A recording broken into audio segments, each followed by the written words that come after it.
तो बच्चे का अगवा हो जाना, दूसरा शीर खार बच्चा है, अभी बोल भी नहीं सकता, अगवा बराए तावान हो जाना, ये एक बड़ा पैनिक क्रिएटिंग सिचुएशन थी। एक वो जो सबसे ज़्यादा शोर मचा रहा हो, रोना धोना कर रहा हो, ड्रामेबाजी कर रहा हो, एक उसको हम फौरी तौर पे पिन पॉइंट करते हैं। तो हमारे बच्चे को कुछ हो गया तो डीएसपी साहब हम कुछ कर देंगे। फिर दादा साहब में हज़ारों लोग होते हैं एक वक्त में, तो इनका आपस में कैसे रब्ता हो गया?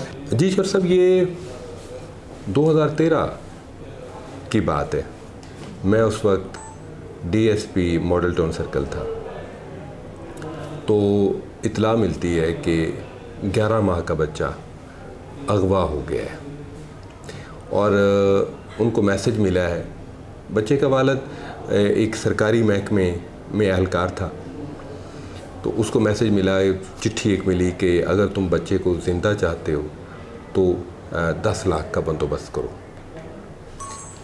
अब एक तो बच्चे का अगवा हो जाना, दूसरा शीर खार बच्चा है, अभी बोल भी नहीं सकता, और फिर के अगवा बराए तावान हो जाना, ये एक बड़ा पैनिक क्रिएटिंग सिचुएशन थी।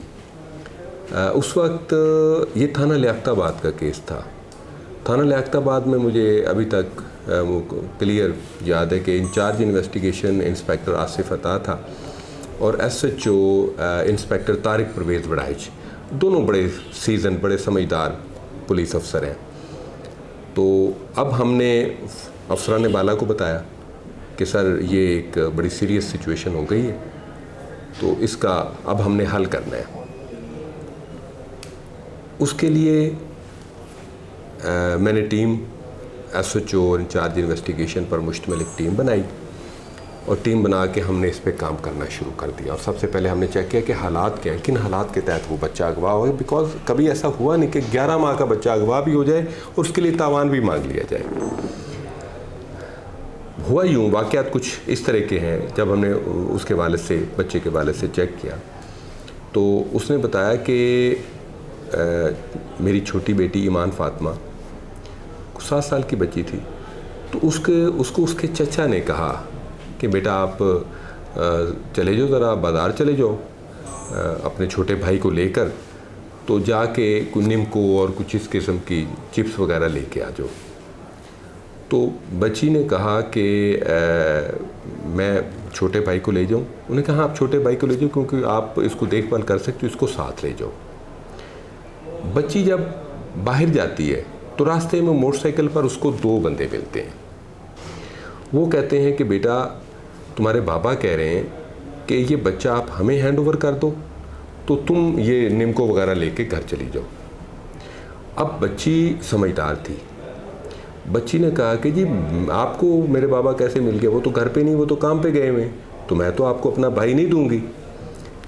इसी बहस मुबासे में जब उनको समझ आ गई कि बच्ची बड़ी समझदार है, उसने बच्चा हैंड ओवर नहीं करना, तो उन्होंने उससे बच्चा छीन लिया और छीन लेने के बाद मोटरसाइकिल पर फरार हो गए। बच्ची रोती रोती घर आती है, घर में सिर्फ उसका चचा है।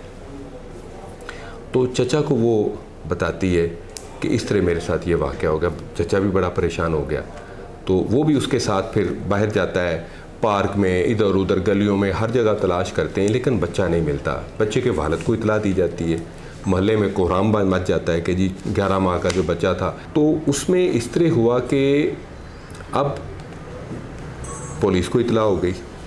साथ ये हुआ कि हमें एक लेटर मिलता है अगवा कुनिंदगान की तरफ से। उस लेटर में लिखा होता है, मुद्दई को, बच्चे के वालिद को ये बताया जाता है कि तुम्हारा पहला जो बच्चा था वो तो मर गया था और तुमने अपने हाथों से उसे दफना दिया था। ये जो बच्चा हम लेके जा रहे हैं, अगर तुमने 10 लाख हमें ना पहुंचाए तो हम इसको तेज़ाब के ड्रम में डालकर गला देंगे और इसकी तो तुम्हें लाश भी नहीं मिलेगी। तो फौरी तौर पे अपने कुछ लगते, अब बड़ा ख़ास उसमें लफ्ज़ था, अपने कुछ लगते छोटे भाई को ये पैसे दे के भेजो ताकि पैसे हमें मिल जाएं। रात 8 बजे तक अगर पैसे नहीं मिलते तो हम बच्चे को गला देंगे, तेज़ाब में फेंक देंगे।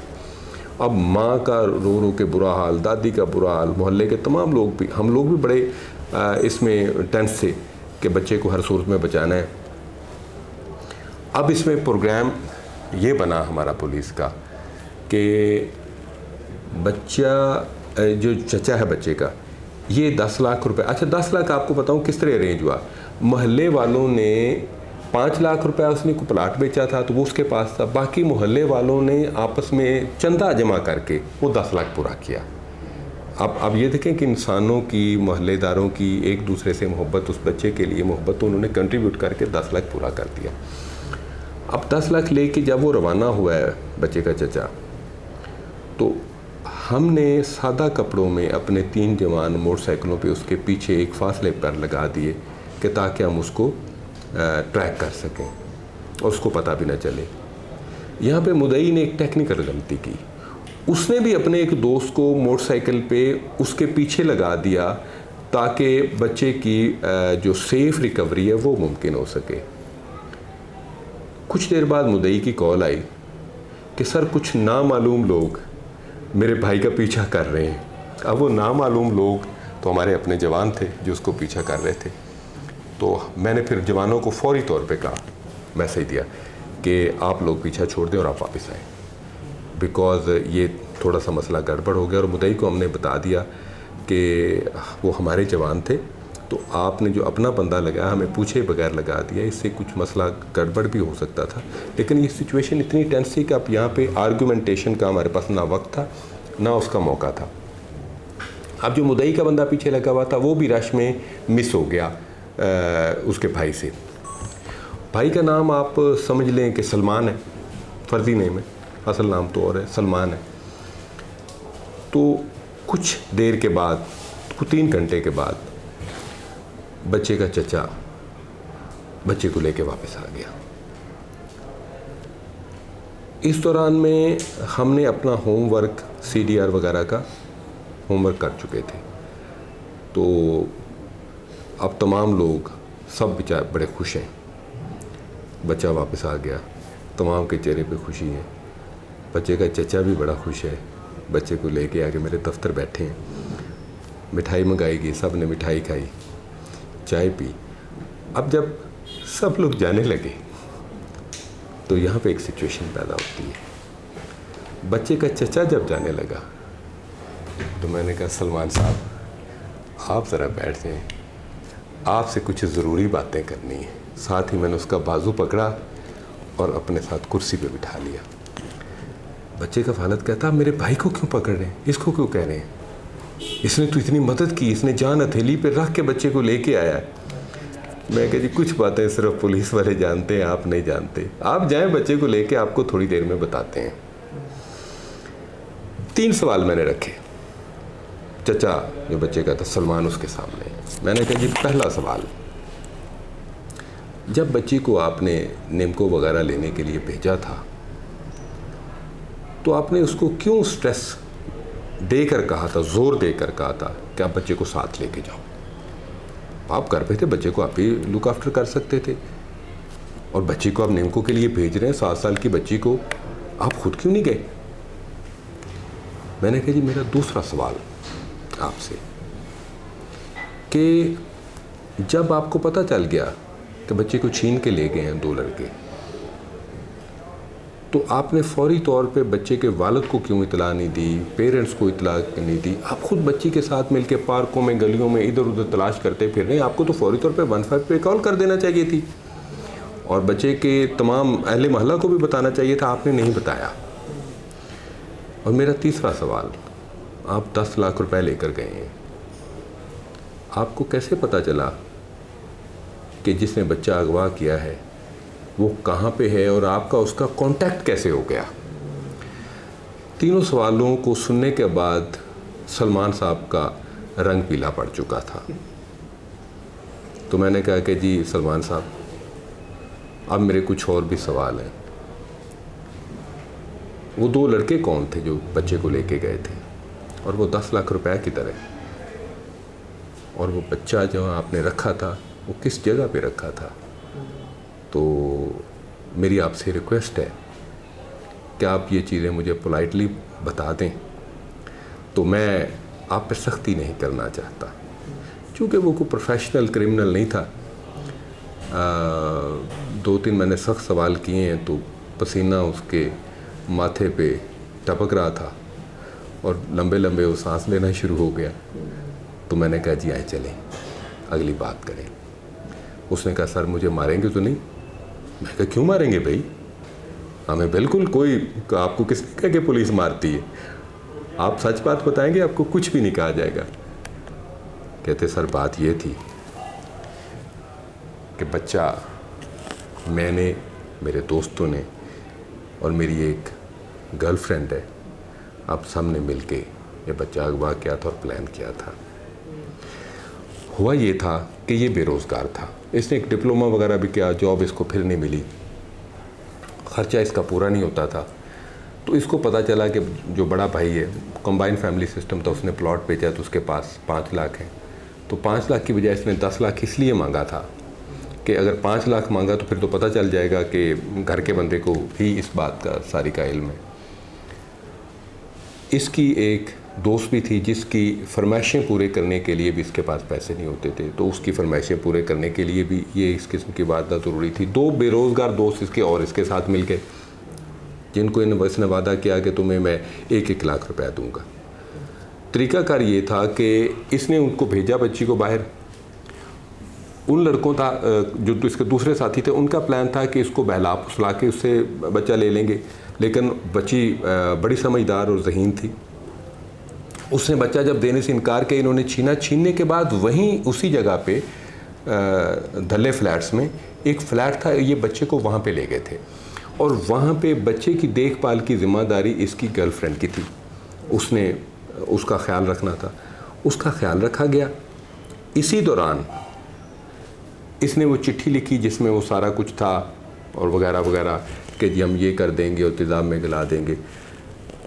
जब हमने कहा आप वो हमें जगह दिखा सकते हैं, उसने कहा जी मैं बिल्कुल आपको दिखा सकता हूँ। तो हमने उसी वक्त फ़ौरी तौर पे मैंने इंस्पेक्टर आसिफ अता को कहा कि आप फ़ौरी तौर पे रेड करें उस फ्लैट पर रेड किया। तो वहाँ पे अब बाकी साथी नोटों की तकसीम कर रहे थे, रंगे हाथ वो पकड़े गए, तमाम की तमाम रकम उसी तरह बरामद हो गई। वो औरत भी गिरफ़्तार हो गई, वो बाकी लोग भी गिरफ़्तार हो गए। अब ये एक बड़ा मजबूत केस था सज़ायाबी के लिए। बच्चे की बरामदगी, जो तावान की रकम है उसकी बरामदगी और बाकी सारे मामलात, हमने उनको गिरफ़्तार करके कोर्ट में पेश किया। यहाँ पे लोग, जनरल पब्लिक वो ये समझती है कि हम मुल्ज़िमों को सज़ा नहीं दिलवा पाते, इसमें अदालतों का कसूर है, इसमें पुलिस का कसूर है, पुलिस तफ्तीश नहीं करती। आप हैरान होंगे कि हमने जब मुल्ज़िम को अदालत में पेश करना था तो हमसे पहले मुद्दई, उसकी माँ, यानी मुल्ज़िम और मुद्दई की माँ तो एक ही थी, वो वहाँ पे अदालत में पहुँचे हुए थे ये बयान देने के लिए कि हम इस पर मज़ीद कार्रवाई नहीं करवाना चाहते।